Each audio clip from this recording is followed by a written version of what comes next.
একটা ছাত্র তার শিক্ষকের কাছে এসে বলল যে এই জীবন আমার আর ভালো লাগছে না, আমি কি করতে পারি। তখন শিক্ষক বলল, তুমি 1 গ্লাস পানি আর 1 চিমটি লবণ নিয়ে আসো। ছাত্র নিয়ে আসলো, তারপর স্যার বলল যে এবার এটা মিশাও এবং তুমি পান করো। অতঃপর ছাত্র এটা পান করলো এবং বলল, স্যার এটা খুবই বেস্বাদ, আমার পক্ষে এটা খাওয়া সম্ভব না। তখন স্যার আবার বলল যে তুমি এখন আমার সাথে চলো 1 চিমটি লবণ নিয়ে সুইমিং পুলে।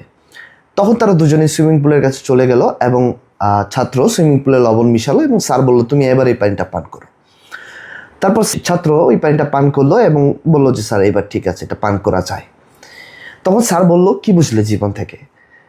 যখন তোমার জীবনকে তুমি ছোট করে দেখবে তখন হচ্ছে ওই গ্লাসের মতো তোমার পানিটা খুবই তিক্ত লাগবে, তুমি এটা পান করতে পারবে না। বাট তোমার জীবনটা এত বড়, এত এক্সপ্যান্ড করা যায় এই সুইমিং পুলের মতো এবং মহাসমুদ্রের মতো, তুমি just sky is the limit, grow করতে পারো। তখন ছাত্র তার ভুল বুঝতে পারলো এবং তার শিক্ষককে বলল যে ইউ আর দ্য গ্রেট।